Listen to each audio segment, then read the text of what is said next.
My HP Omen 600 gaming mouse is the most expensive mouse I've ever purchased for myself.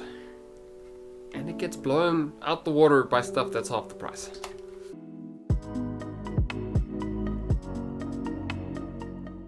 So a while ago, when I bought my HP Omen 600 gaming mouse, I made a bad purchase. I corrected that by buying my Logitech G102 Prodigy, which is the best purchase I've ever done as far as gaming mice go. So today we're just going to talk about the lessons I learned to make sure that you purchase the correct mouse for you. So first thing we're going to do is look at what mice are available to us in our given budget. We need to take our given budget, how much we are willing to spend on our mouse, and see what mice are available in that given budget.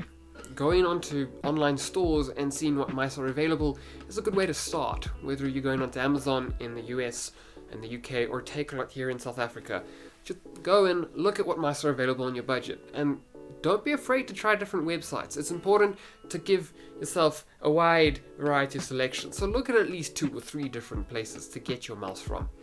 So now that we have a list of candidates that are available to us and fit our budget, we need to narrow the list down. And to do this, I recommend looking at reviews. Video reviews are how I normally go through it, but you can also look at written reviews. Some online PC magazines do a lot of mice reviews. And when you have a big selection of mice, you can't look at a lot of reviews for each mouse. So I recommend when you have a big selection, just look at 1 review per mouse and try and narrow it down until you get to about 3 candidates, 4 candidates, maybe until you get down to 2 candidates. And then when you got that shortlist, look at a lot of reviews for each mouse. I recommend at least 2 or 3. If you have time, look at 10 for each and every mouse. But what do you look at when you're watching these reviews? Just what? Good question. You got to look at 2 different sides of it. You got to look at the personal preference side and just the general every mouse should have. Now, personal preference. When you're watching reviews, there are a number of things that reviewers will bring up that are up to you as personal preference. These include the size of the mouse, shape of the mouse, and the size of your hands. Do you do a claw grip or a palm grip? In which case the shape of the mouse is going to affect it a bit. Reviewers do tend to tell you what's more comfortable though, so you don't have to be too worried if you're not sure what sort of shape on a mouse is better for a palm or a claw grip. So if you have a bigger hand and you use a palm grip, you're going to want a big mouse. Something like this Omen 600 is much bigger than my little Logitech G102. I have average size hands, so I actually don't need a bigger mouse. I want an average middle to small sized mouse. Next, we're looking at aesthetics and RGB. Do you really want RGB on your mouse or don't you? It's all up to you. For some people, RGB is a must-have. For others, they don't care, and there's another group that just hates RGB and thinks it's for immature people. And then the last thing, and for me this is the most important, is software support. One of the biggest reasons why I prefer my Logitech here that comes in at half the price of my Omen is because there's software support and I can configure it a lot more.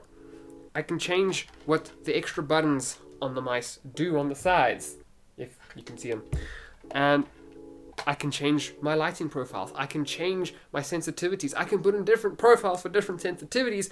I can't do that on my Omen. There is no software support to configure my Omen at all. Bearing in mind that some users don't actually want the extra software, they just want to plug and play, they don't want more stuff on their computer. So if that's you, then that Omen mouse would be better for you in that specific case.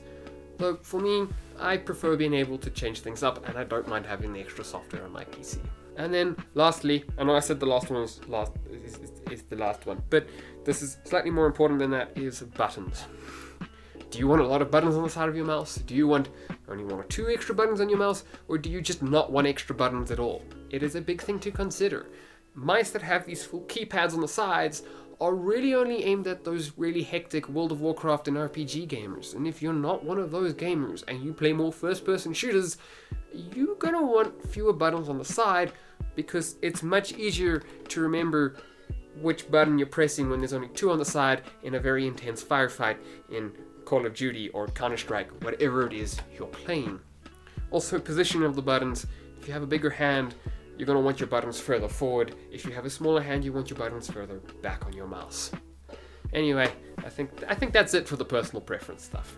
So on the must-have side of things, the sort of qualities that every mouse should have are not entirely personal preference. You're going to look at things like build quality. Now, it's important to have good build quality because gaming mice are more often slammed, thrown around, moved faster, and beaten when you rage. So it's important to have good build quality in your gaming mouse.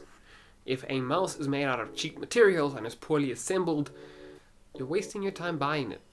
And if a mouse is made out of high quality materials and is well assembled, it's going to last longer and you're going to get much better value for money out of that mouse. Next, you need to look at the sensor. Now, higher DPI sensors are not always a good thing. And for those of you who don't know, DPI is sort of how sensitive the mouse is, though it's not called sensitivity because it's the actual hardware, and sensitivity is what you set in your software in your game. So having a sensor that has a variable DPI that can go quite low is important, especially if you're going to be competitively playing first-person shooters, because lower sensitivities or lower DPIs allow you to be just a little more precise and a little more accurate. Higher DPI sensors are not always a good thing. A lot of cheaper gaming mice advertise they have a 64,000 DPI sensor, and you think, wow, that's really good, but it's not. Having a higher DPI sensor is less precise, and often it's used to hide the fact that that sensor is not very accurate. So it can be very, very sensitive and make it look like you're moving a lot on your screen with a small movement with your hand, but they don't track your movements very accurately and they don't work very well on all your different mice pads. Or mouse pads. Just keep that in mind. Higher DPI advertised is not always a good thing for the sensor. You should rather be looking at your reviews and seeing if the sensors are accurate, that they don't spin out, that they read properly when you move your hand, that they don't read the ground or the surface when they're that far off of it. Those are very important things to look for, and it's not just a personal preference thing. And then another big thing that's actually not always personal preference but sort of slides between the two is wired or wireless. If you're going for a wireless mouse, make sure you have a big budget and you're going for a high-end Logitech or Corsair wireless mouse. Other wireless mice do not have the same input lag. They have bigger input lag, which is a very detrimental thing when you're gaming. Not so much when you're doing daily productivity tasks, but when you're gaming, you want a mouse that has very low input lag, which is why most gamers and most pro gamers still use wired mice. So stick to a wired mouse unless you're shopping at that high-end Logitech and Corsair. Otherwise, you want wired. Stick to wired. And another trap people fall into is they think gold-plated USB connections are good. It doesn't make any difference. If it says it's gold-plated, they're just trying to draw your attention away from other flaws with the mice, or they just don't have much to say about their mice.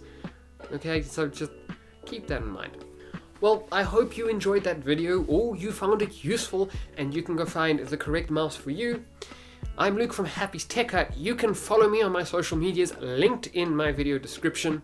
Thanks for watching. Don't forget to like, comment, and subscribe, and have a fantastic day. And have a fantastic week until you see me in my video for my next weekly video, because we do weekly videos on this channel.